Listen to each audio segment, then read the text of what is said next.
Here I am in Carmel, Indiana, which is a really nice suburb of Indianapolis. And I'm here to do a live touch-up on oily skin. Here's Kate Shaughnessy. Okay. Kate is one of my master trainers for Brow Design International Microblading Academy. So I did her brows about 8 months ago. She has very oily skin, and this is an 8-month touch-up. As you can see, some of the strokes, they're still there, but they're slightly fading, as is normal for an 8-month touch-up on oily, especially on oily skin. So all I'm gonna do is, she's numbed up right now, so all I'm gonna do is go over my previous work with the same color that I had used before on her original procedure about, when was it? Was it May, yeah? It was Yeah. 8 months ago, wow. Time really does fly. So I'm here to answer any questions regarding touch-ups or the procedure or anything. Just to start, I'd let you guys know, I always use Aqua from LI Pigments. I use only water-based pigments because I believe that the work heals a lot more crisp than with the velvet formulation. That's personal preference, my personal preference. So especially in oily skin, I use a very, very thin needle. I'm using a 0.18 millimeter flexible needle. So basically for oily skin, the pigment tends to heal more fat, so I keep it very, very thin and use a water-based pigment. Okay, so I can't read any of your questions, so if you have any questions, just feel free to put in the comments, and my assistant over here, what is your name one more time? Kaylee. Kaylee, my assistant Kaylee will be reading it out to me. So. We have 29 people watching. 29 people, oh my goodness. You guys are early birds. 31. I'm so not an early bird. Like 32. This is a challenge for me to be like up and caffeinated at this time. We have a question. What do you use to pre-numb?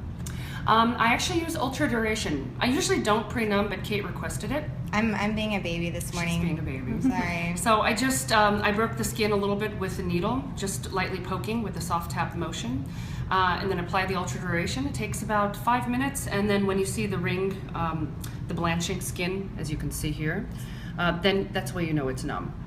So, but it should be used on broken skin. I'm an impatient kind of person. I'm not the type that wants to wait 40 minutes for a cream to set in. So, usually when I do a procedure, treatment on a client, I'll go very, very lightly the first time, and then I'll apply ultra duration over it just so it can start to numb. But I go very quickly, so the procedure usually will only take me about an hour and a half that way. Okay, so ready to go. So we've already numbed the area, we've already sterilized the area. Okay.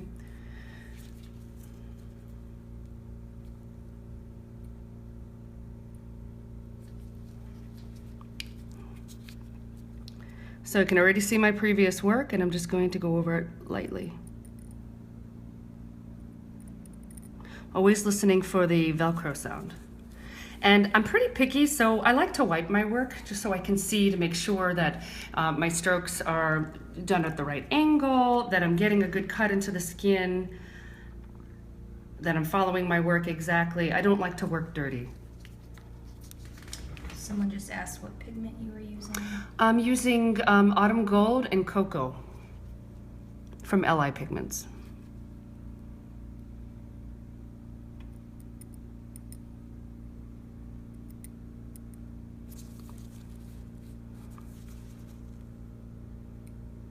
Why it's so quiet? I'm not used to all this quiet. Yeah, I totally should turn on music. Yeah. Do you feel anything? Mm-mm. Good.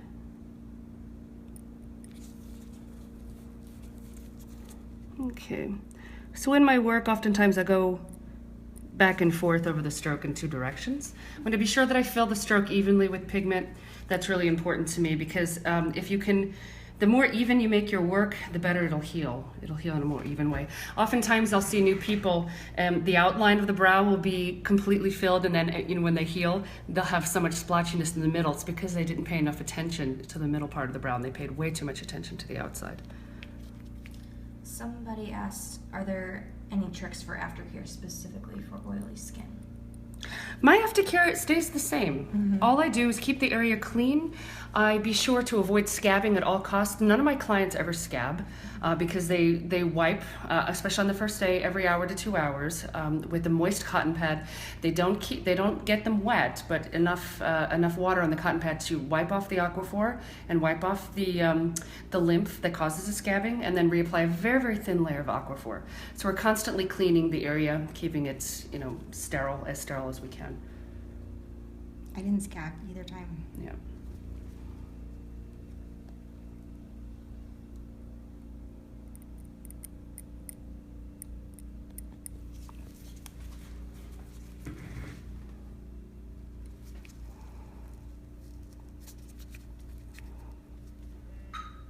So I work very slow, very methodical. I want to be very exact in my work.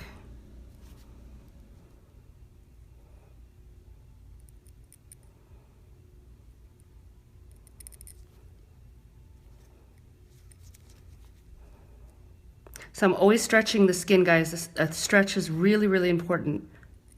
If you don't get a good stretch in your work, that means you can't get a good stroke, or I hate to say cutting, but or scratch, a good stroke, because we're not really slicing the skin. I'm just doing a really good stretch and then gliding my needle over it. So this way I get a really clean cut in the skin without going too deep. Somebody asked if scabbing's different from flaking or peeling. Kate, did you flake or peel at all? I flicked a little bit. Yeah. So that's normal. It really does depend on the skin. Some people don't flake at all, but sometimes a little bit of like dandruff like flaking can come out.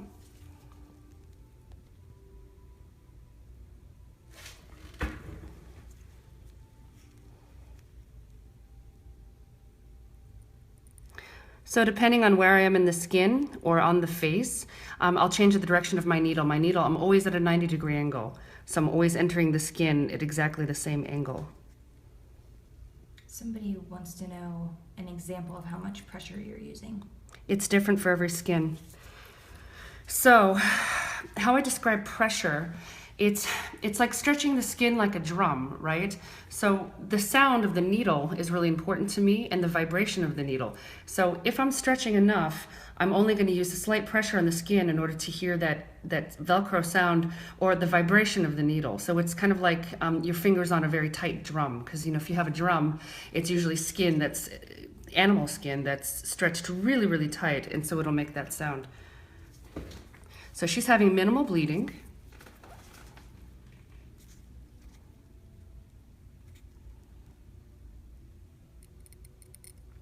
So if you use a thin needle, you can actually place your strokes a lot closer together than if you use a thicker needle.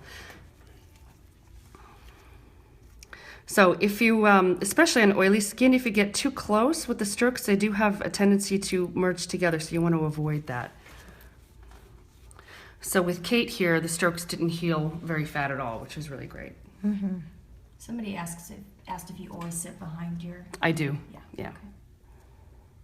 No, because I've done, after a while, you don't want to, I used to stand through all of my treatments, but I started hurting my back. Yeah. And so I found the best way is to sit behind. How many passes do you think you're going to be doing on? On Kate, probably 2. She retains pigment really well. Her skin is thin. So I'm not going to have a big problem with retention with her. So if it's thicker skin, then I will go as much as 3 to 5. Okay.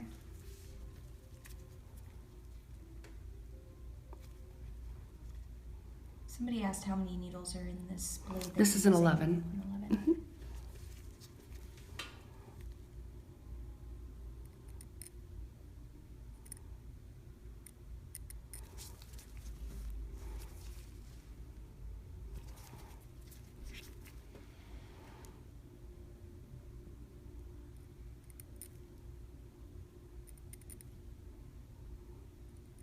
Someone wants to know, how do you know if you've gone too deep? That's a good question.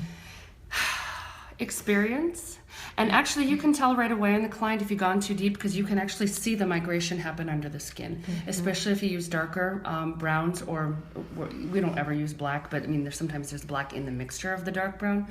But especially if you have this kind of skin that is really porous, has a really cool undertone, then you'll actually literally see the gray between the strokes on a fresh work. So that's how you know.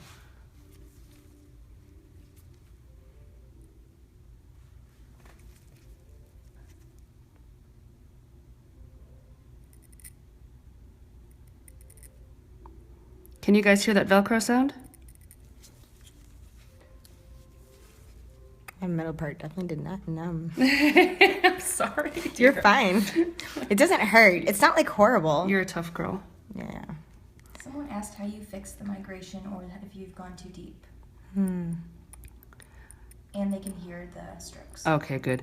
To fix migration, if you've gone too deep, tattoo removal. Or you can wait a year to see if it's going to fade. If you've gone too deep, it may not fade, and that's the danger of microblading if you're not experienced or if you're too heavy-handed. So yeah, you can fix it with tattoo removal, saline removal, or laser. But also, if you go too deep with microblading, you have the danger of forming scar tissue as well. That's why it's very, very important. So I tell my students in the beginning, if you have a lot of fading, that's not a bad thing. That means you're not going deep enough. So I'd rather you not go deep enough and lose your strokes than go too deep and form scar tissue, because we can't take away scar tissue. We can always add more pigment. Somebody asked if you have experience with Gucci pigments. I do not know. Okay. Know nothing about Gucci. Gotcha. Something in a different language. I don't know how to read. Ist auf Deutsch oder English?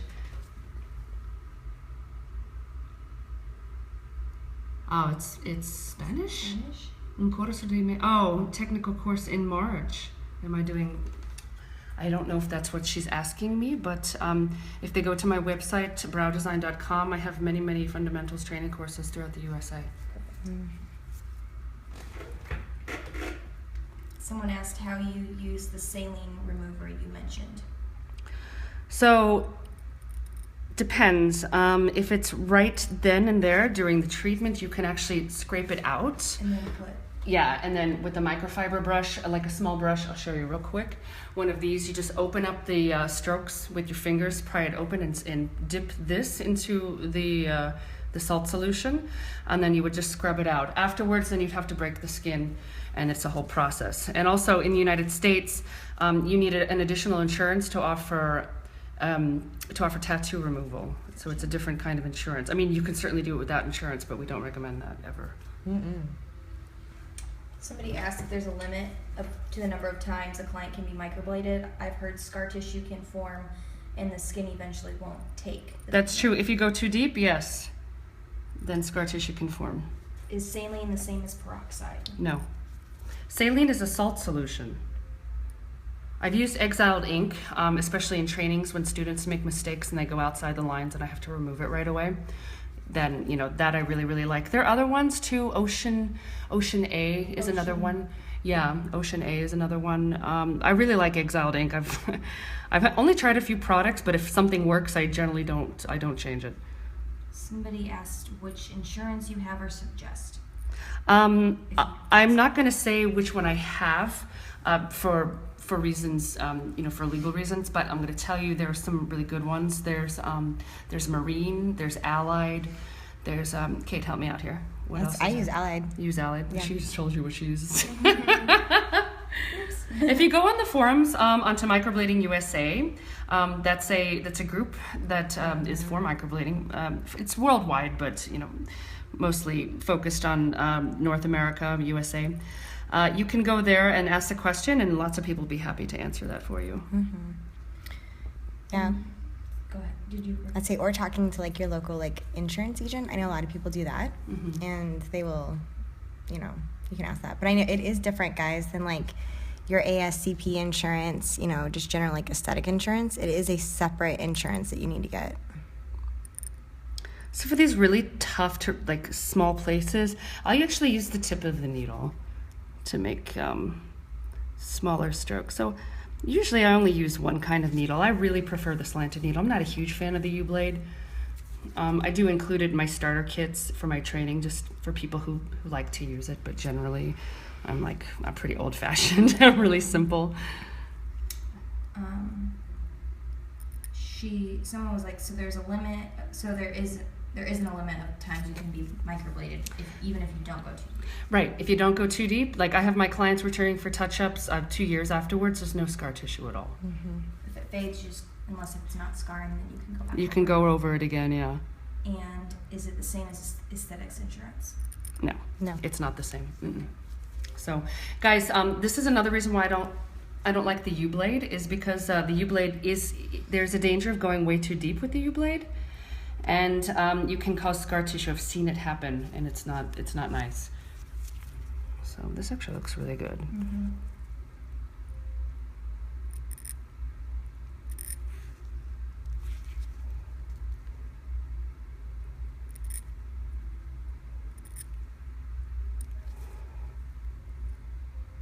Does the U-blade tend to cut deeper?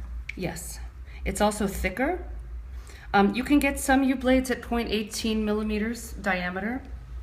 I carry one, it's a 18 blade U-blade. But the other ones are usually about 22 to 25 to 30. So I think they're too thick, at least for my technique. Yeah. So I'm running out of pigment, so I'm gonna change my gloves and put more pigment in my cup.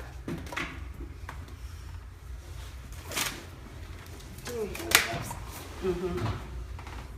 It drives me nuts when that happens. Actually, I'm gonna get a new cup. Medium. Yeah, let me get a new cup. This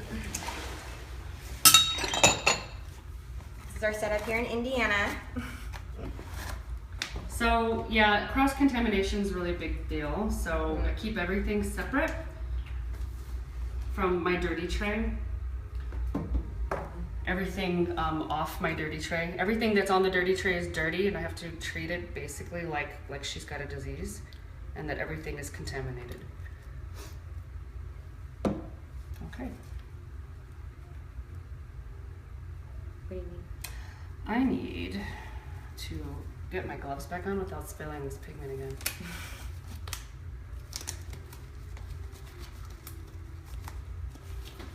Brief intermission, guys. Right? For this intermission, I'm going to break into a song and dance. Who's with us? Tell us who you are and where you're from.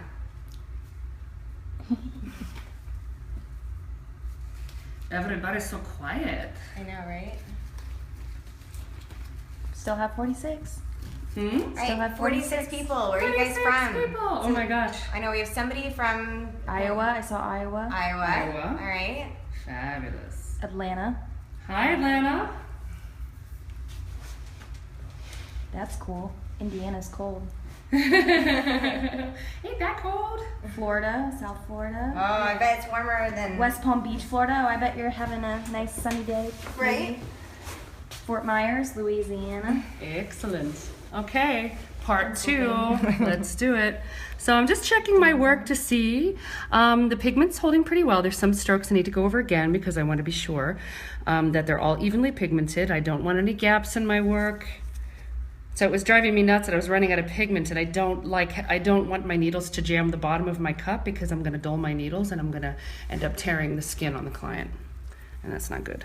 So I just pull the pigment, I pull the hair back with my finger as I stretch so I can find those holes where I didn't put the any strokes before.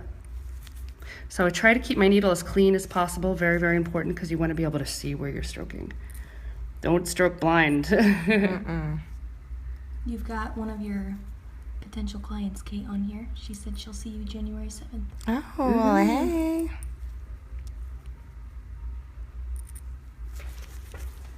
Okay, so I'm just gonna fill in the parts. So I go in 2 directions.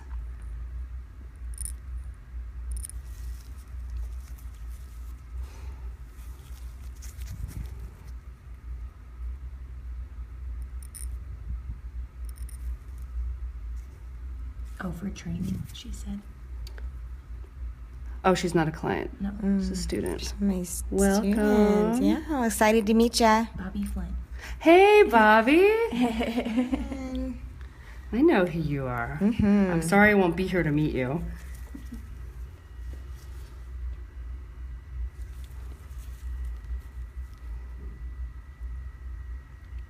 So touch-ups are always fun because for the initial treatment, sometimes you never know how the skin is going to actually heal. So I'm usually pretty careful. I don't like to put a bunch of strokes in because I don't want them to migrate and blend together. So I'm usually pretty conservative in the beginning. And then when we do touch-ups, I kind of get a feel of the skin. I know how it's going to heal. So then I can actually add more pigment and more strokes. Somebody said, do you always work with the lights off and just use your lamps on, or is that for filming only? I think it's just dim in here. It's really dim in here. Yeah, no, I don't. Actually, I'm in Kate's studio here in Indy, but in New York City, I actually have photography lighting.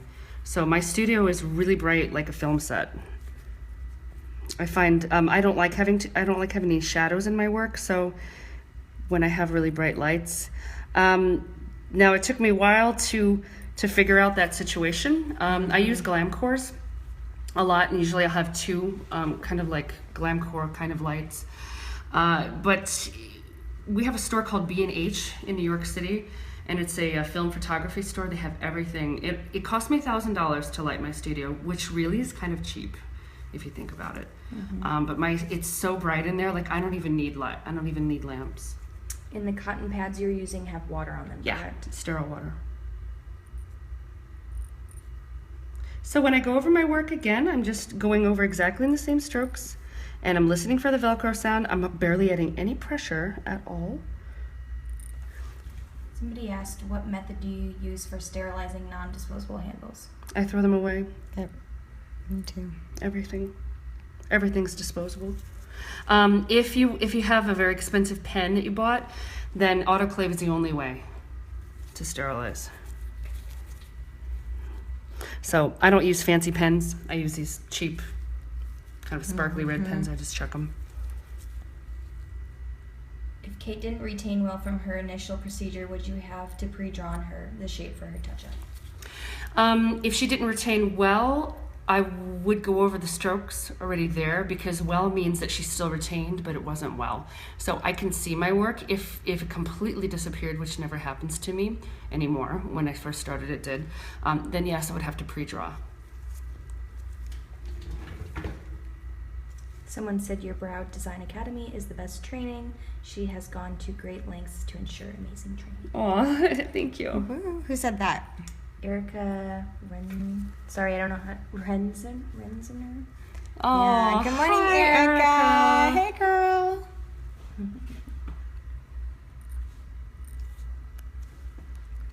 Switch sides real quick.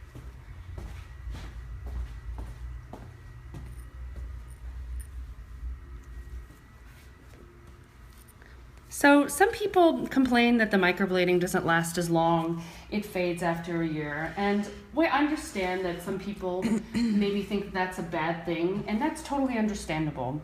But what I like about microblading is it does fade after a year. Yeah. And we have to do, constant touch-ups. So that's why the depth is so important. Now, I remember there was a lot of concern, especially when microblading started about 2 years ago in the United States. People were saying that multiple touch-ups is going to cause too much scar tissue, and of course it's a valid concern. But as we work, we discover that actually scar tissue is non-existent if you work at the right depth and with the right tools. Oh, Erica said she was replying to someone saying this live video was better than some trainings. Oh, Erica. Thanks for waking up so early. Then again, she's probably an early bird. I'm the only night owl here. Okay, so we're okay on this side now. I'm going to go back and revisit that after I work on the other side. Do you need numbing on here? Do you want me to numb you? Yeah. Don't be afraid to ask. It's okay. I mean, if I didn't have it, it wouldn't be horrible, right? Like it's really not horrible. I could definitely feel it in some spots, and the numbing burns. Like the numbing actually right now hurts more than like the scraping did. But I know that she's going to go back over it again, so it's like, meh. Might as well. I have clients that don't feel it. Like they're like, are you doing it? Have So you I started? always apply numbing or anesthetic in small amounts above her eyes. I don't like crossing her eyes with a saturated microfiber brush because you get it into somebody's eyes and that's not a good thing. So I'm just very careful. Look at that brow. Someone said that you should do more live microblading trainings. I will. This is great. Thank you. I will. The problem with me is I work alone. I don't ever have an assistant. So I come to Kate's studio and she's got this entourage of people working for her. And I'm like, that's great because then you guys can film for me. That's right. Or, you know what, I have one of those glam cores with the mount on it, but I've never used it.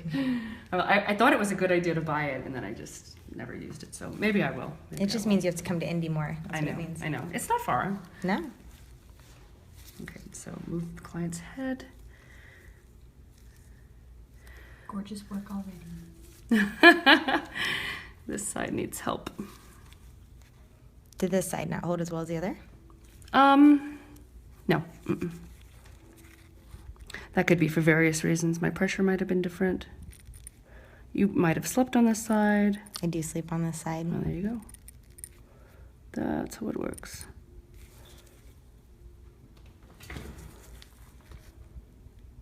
And you don't start every single stroke at the same spot. Like No. you, Mm-mm. What do you mean? like from the bottom, like you go, like this one would be up higher than the other one. Like they wouldn't all just match at the bottom. They should match at the bottom. Okay. But what I do is I do my bottom strokes in 2 layers. I'll start and I'll skip a lot of space and then I'll go in between. Okay, that And makes then sense. I'll merge them, yeah.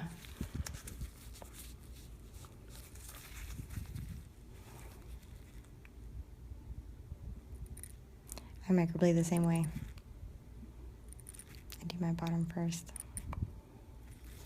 Someone asked, this is an oily client, so do you go the strokes more times in the touch-up, or? It depends. You know what? I go over the strokes enough so they get enough saturation for my taste. So for her, probably, she has oily skin, but she also has thin skin. So I can't go over too many times on thin skin because then I'll go too deep. Okay, so I'll put more pressure on the initial pass, and then when I go over again, I won't put as much pressure.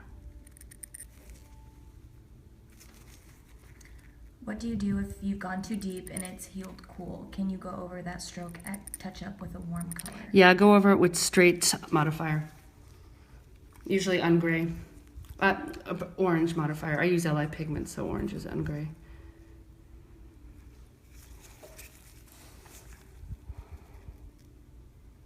Do you do a pigment smear at all? Mm-hmm. I'm not doing it now because I want to compare the two. But when I'm done, I'll put the pigment mask on.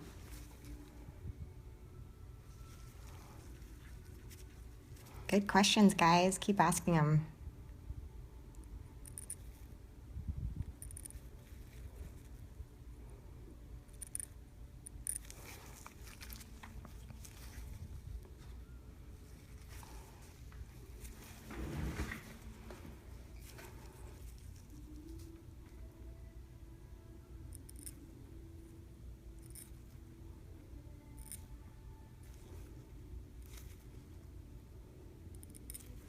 Somebody turn music on? Mm-hmm. I don't feel like I'm in the Titanic movie. It's pretty though.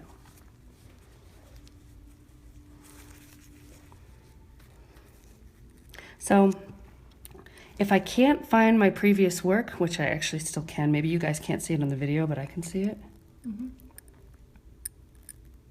Then I just follow the hair stroke pattern of her natural hair. But I can usually still see it.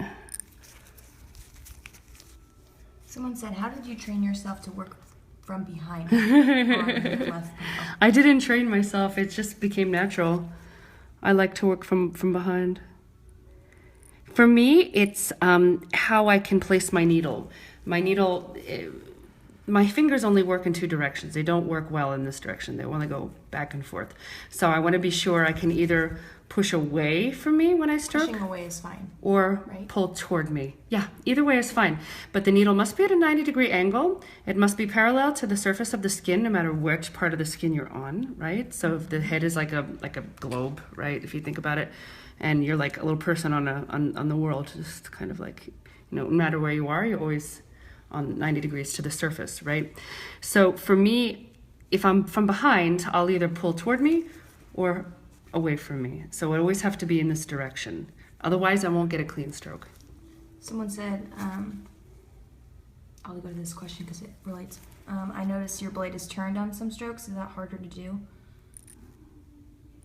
I think it's like her hand, maybe her hand movement. Might be the wrist angle. movement. Yeah, so now I'm turning a little bit because I'm doing a slightly curved stroke. So yeah, I'm doing a movement of kind of curving. It is harder, but that's about the end of my range of motion. And that's something that we teach you guys in the brow design class. It's the different motions.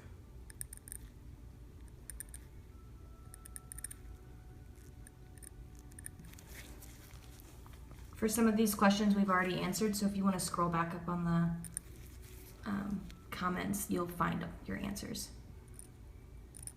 Someone said they're shocked you don't have an accent. What? I think you have an accent. Oh, you mean like why? Do you why? Because you think I'm from New York and I have a New York accent? I have an accent, but this is my stage voice, so I speak very clear. Turn the camera off and I'll get all Brooklyn. I can't help it. It's just you know, said you knee-jerk reaction. For some reason, I thought you were from another country. I thought you were from Europe. Are you? Oh, I'm American, but I'm Gotcha. European. Yeah.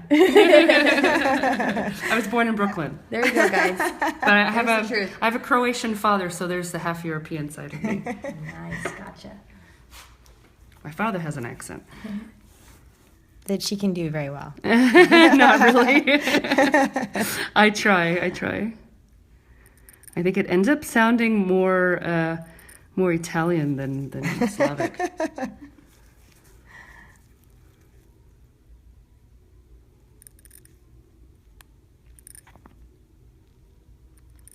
Is it true if you use numbing that retention is not so good like without numbing? Some Yeah. artists use it and always some never. Yep. I prefer not to use numbing. So it always affects retention. But then again, some clients, you can't do them without the anesthetic. So you have to make, you have to, compromise. You have to make some compromising. Just let them know that. I always let them know, yeah. It'll probably maybe fade a little. Yeah. faster. Or Not fade faster, but you know what? When you numb the skin before you do microblading, the strokes aren't usually as clean. That's not the case with everybody, but it's better to not use numbing in the beginning if you can help it. If the client is jumping, then what are you going to do? You don't want a jumping client, so just do it. Okay. Do me a favor. I'm actually going to go in this direction. So yeah. Oh, because you can't see because of my hand. You know No, what? you're fine. Let's see. And this is the lovely shadow part. So yeah, that's better. This is always the tough. This is why I like. Yeah. So here's my light.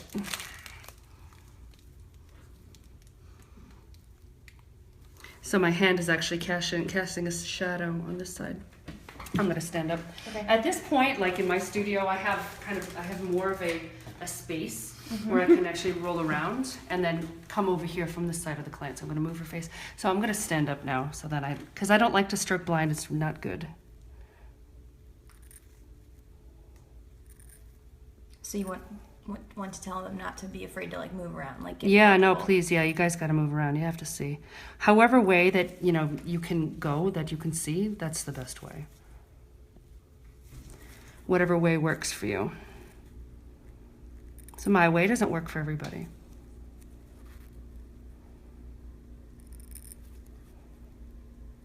Someone said you prefer not to numb at all or just pre-numb. Prefer not to numb at all. Okay.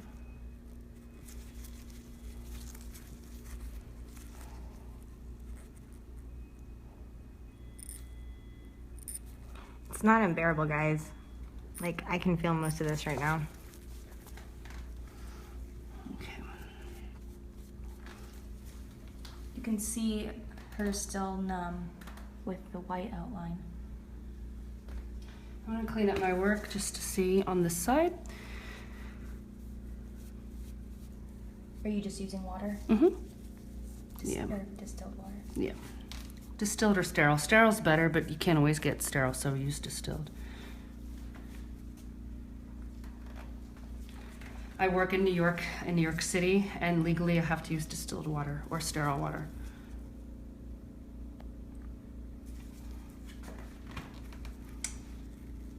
So Julia didn't do a pigment smear because she wants to check her work first. Mm-hmm.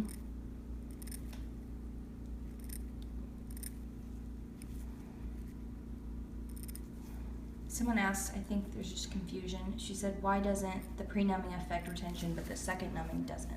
Is it because of the kind of numbing used? Well, all numbing affects retention, first of all.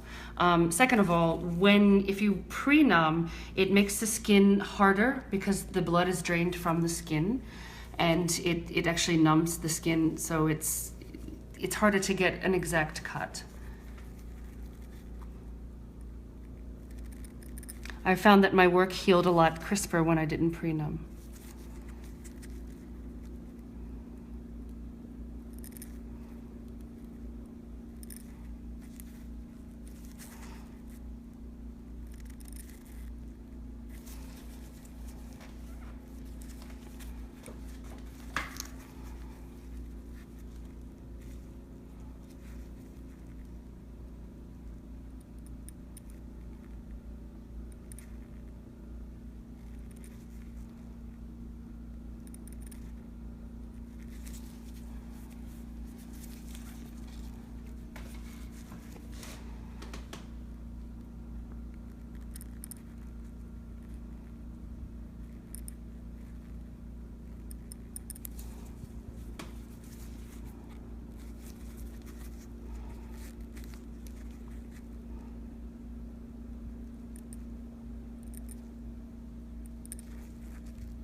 Okay, so I'm just checking for all the spots where I need to fill in. So I have 3 basic patterns that I teach in my class, but when I'm working, I can see the basic pattern, but I always go by how the actual client's hair is growing. So every client is gonna be different. So none of my work ever looks the same. What kind of pencil do you use to draw the outline? I use a China marker, waterproof China marker. And then it looks like you're gliding the blade back and forth until you find the channel. Yes. For the previous stroke? Am Yes. I seeing that right? Yes. Okay. Like here, yes. I always want to feel it. So these strokes are so minuscule, and I never use magnifying lenses, so I go by feeling. So I will lightly drag the needle across the skin very lightly until I feel it catch, and then I know I'm in the stroke. This is how my work always remains very clean. No one's perfect though. So, but the good news is if you're not too strong in your depth and you double stroke and miss a little bit, within a week it's gonna fall off. So it's not gonna heal. But it just doesn't look nice for the photo, which we always want nice photos.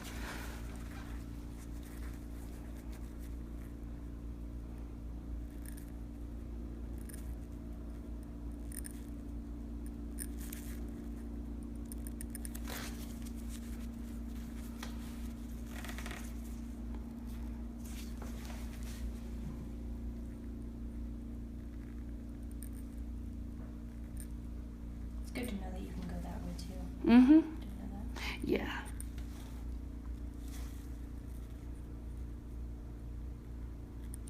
Are you going over every stroke even if it took the pigment? Yeah. last time? Mm-hmm. Because I want it to be the same as the other side. She actually has more hair on this side. There we go.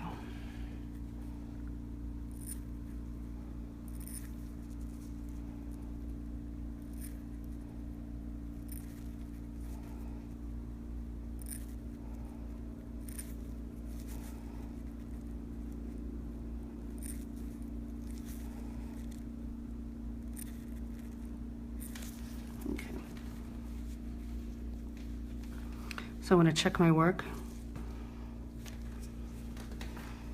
Make sure they're same on both sides. For aftercare, the first day, Mhm. someone wants you to go back over that real quick. Sure. So the aftercare, I just wipe. I give the client a package of Aquaphor, and I just tell them to get cotton pads like this, put it in distilled, put a very small drop of distilled water, or sterile water if they can get it, and then just wipe the lymph off the brows. Keep it clean, and then apply a thin layer of Aquaphor. Is it an hour? We tell them once an hour. Every hour every to hour. 2 hours, yeah. Excuse me.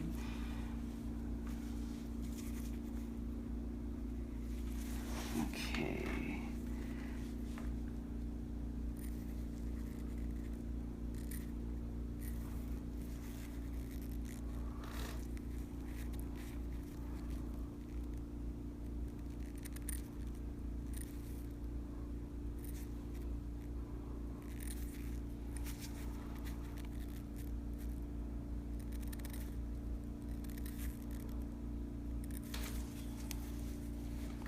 Okay, so now I'm going to work on the other side. Just fill in a couple holes that I see here. Always connect your work.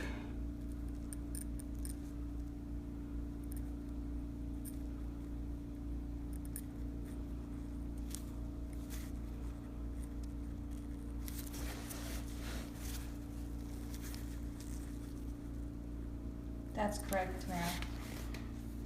What'd she say? Only for the first day, and after that, Mm-hmm. once in the morning. Yeah. Apply. Exactly. Do you feel a second treatment is always necessary? Yes. Do you ever send a client home with pigment mask? No. Because after a while, the pigment just dries, and it's not doing any more good. Mm-hmm. So the whole point of the pigment mask is so the pigment can seep into the cuts that you've made. This looks pretty good, actually. Mm-hmm. Let me just fill in a little bit more there.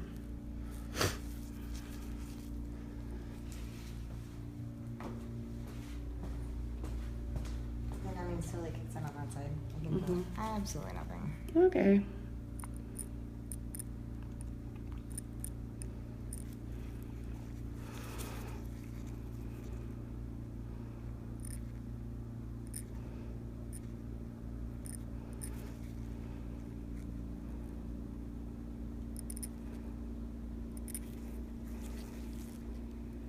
Someone said I could watch this all day.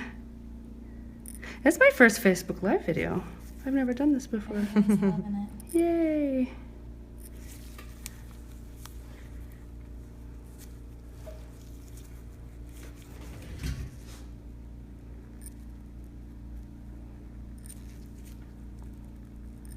Is there a difference between black and blue gloves? No. These are thinner than I usually like. Mm-hmm. I like the black ones. The black ones are really thick. Especially when you're working, you don't want to puncture yourself, but if you accidentally do, the black ones are thick enough that they won't go through. I mean, you can make yourself very sick if you puncture yourself with a dirty needle and the client has a disease. It's really scary.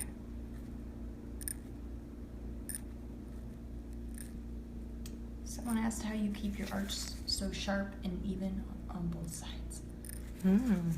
Mm. I just know because after a while you don't need a measuring device. In the beginning, I would recommend using a ruler or a caliper. I used to use calipers. I don't use rulers. I don't like rulers. But do you want to show them the calipers? Yeah. So this is the China pen, right? Yeah, that's the waterproof China pen.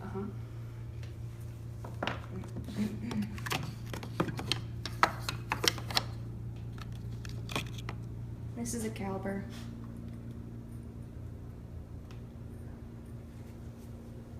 Where do you get these at? The calipers, I sell them in my store, so I stock them. I have them for my students and also for anybody else who wants to buy. So that's microbladingsuperstore.com. Is there a reason why you don't like rulers? Sorry. Um, Uh-oh.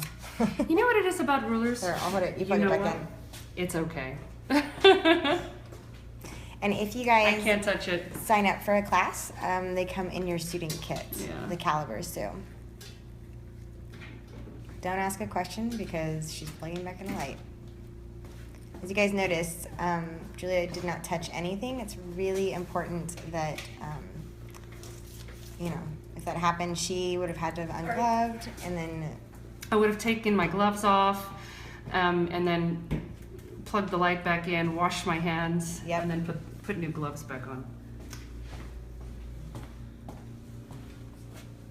Which is really annoying, but you have to do it. You have to do it. Because you can mess up one time and then you can pass on a disease to somebody and really mess up someone's life and mess your life up. It's not worth it. Nope. Did I ask you if there's a reason why you don't like rulers? Did we go over that? Oh, yeah, I don't like rulers because, I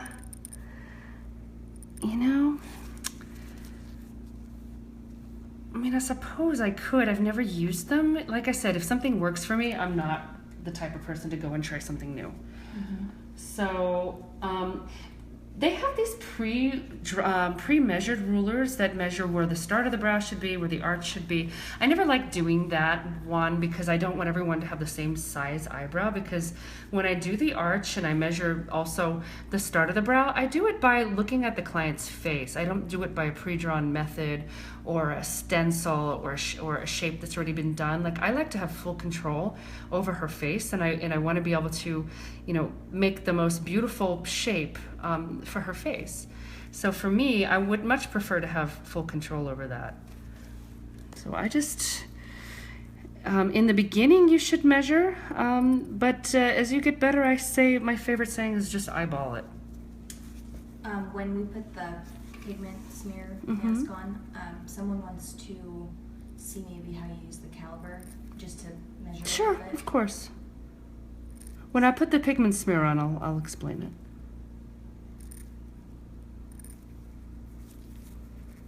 Oftentimes, also the client's hair will show you where the arch is. Mm-hmm. So you'll see where the hair starts growing down, and you'll see, like, oftentimes clients will have hair disappearing from the top part of their arch, but you can see the fine hairs growing, and that's how you know where the arch is supposed to go. People's faces tell you. You don't have to make it up. So you just have to see the signs and be able to recognize it. Someone said, I like how natural and individual your results are to person. Thank you. I started doing that really, really early on in my microblading career. I just noticed how every client's hair just grew differently, and it was really fun for me to match exactly, what the hair was telling me to do. So I tell people, it's like the client is going to tell you how to draw the eyebrows. You're not going to tell the client how to draw the eyebrows. Her hair and her bone is going to show you.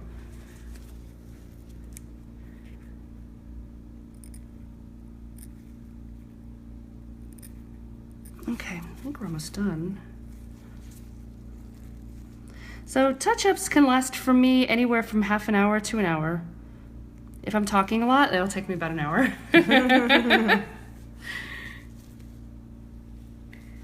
I'm a quiet worker, so I usually work in silence, and I'm really super focused, but now I got an audience and I'm like, oh, I just want to talk to you guys.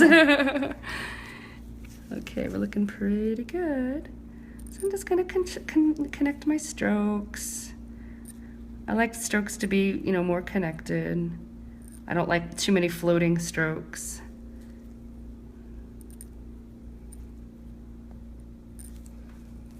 How long have you been doing microblading? 2 years. I also know your mother is an artist. Did you learn from your mother? Mm-hmm. I did. How do you know when you're done going over the strokes? When I'm happy with the saturation of pigment. What do you say to your clients when they ask if you've had it done? I tell them no. And why that is because... She put a winky face. Oh, because I want to do it myself. It's why people ask me why I don't pay anyone to design my websites.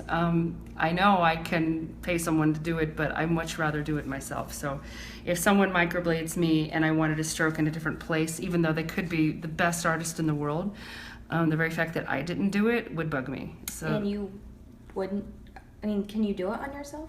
You can, I just haven't gotten around to doing it. Yeah. Plus, anyway, I don't need it. She's got pretty great brows. Yeah, you do. If it's not broke, don't fix it. That's Word. what I think. Okay. I had really bad, not like horrible brows, but I don't know if I can find my before picture.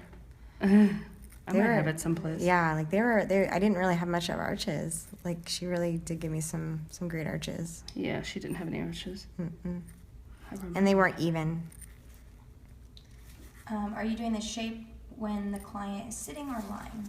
Both. Yeah. I start with them lying down because I don't want to kill my back, so I get my points going. I get my basic shape, and then when they sit up is when I make all my corrections. And they're always corrections. I'm very rarely perfect when they're lying down. How long do you leave the brow mask or the 5 minutes. 5 I minutes? I use the water-based pigments of Li, the Aqua. So I put the mask on and it's dry within 5 minutes. So I just remove it with a wet cotton pad, and that's it.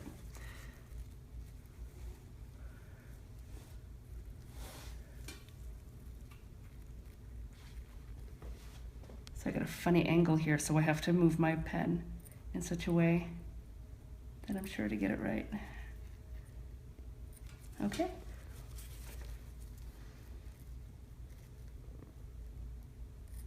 Do you give advanced training, and what would qualify the student for advanced training? Okay, working on this right now. Because a lot of people who get trained in microblading and who are not permanent makeup artists, we find that they're lacking in something. They're lacking in color theory, fundamentals, bloodborne pathogen training, shape drawing. So those people have to take my 3-day class. So we also have an online support. It's a pretty extensive online course. It's only available to brow design students. And then I'm putting together a 2-day course for people who already have permanent makeup training and don't need those basics. So I haven't really done that yet. I mean, I've had some permanent makeup people already take my fundamentals course, and they learned something from the color theory, which was really good.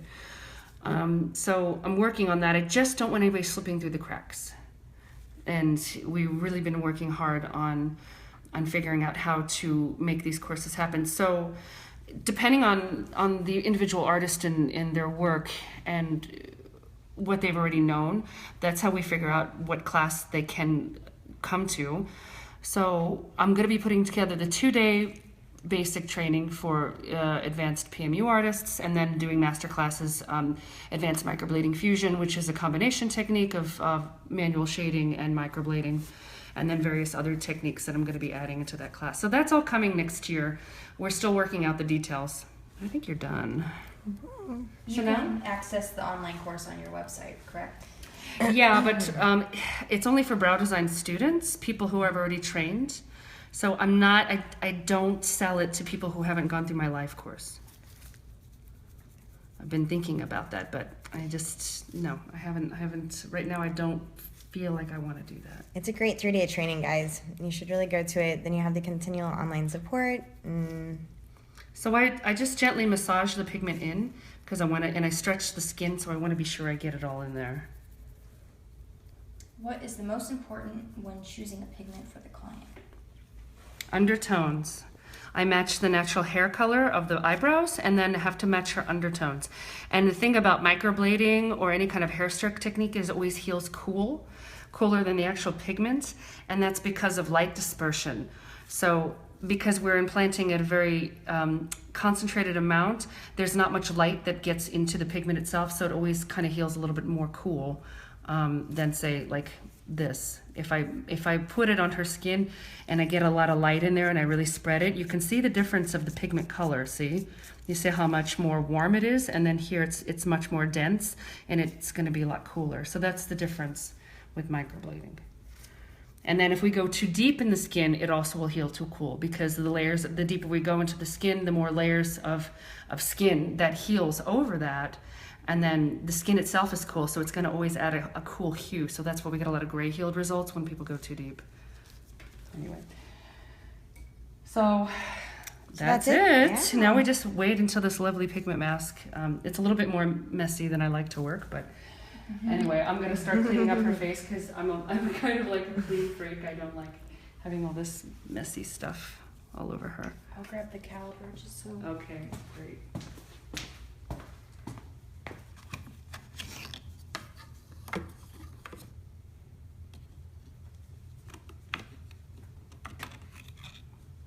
Do you always add a warm modifier? Yeah, I do. Unless I'm using a warm pigment. Like, for example, Auburn in LI Pigments, it has a red pigment to it, so red is warm. So you're not going to need a modifier there, because then the danger would be that it would heal orange. The same thing with Autumn Gold, which on the LI Pigments chart, it's a CIC chart, which I use. I'm a number person.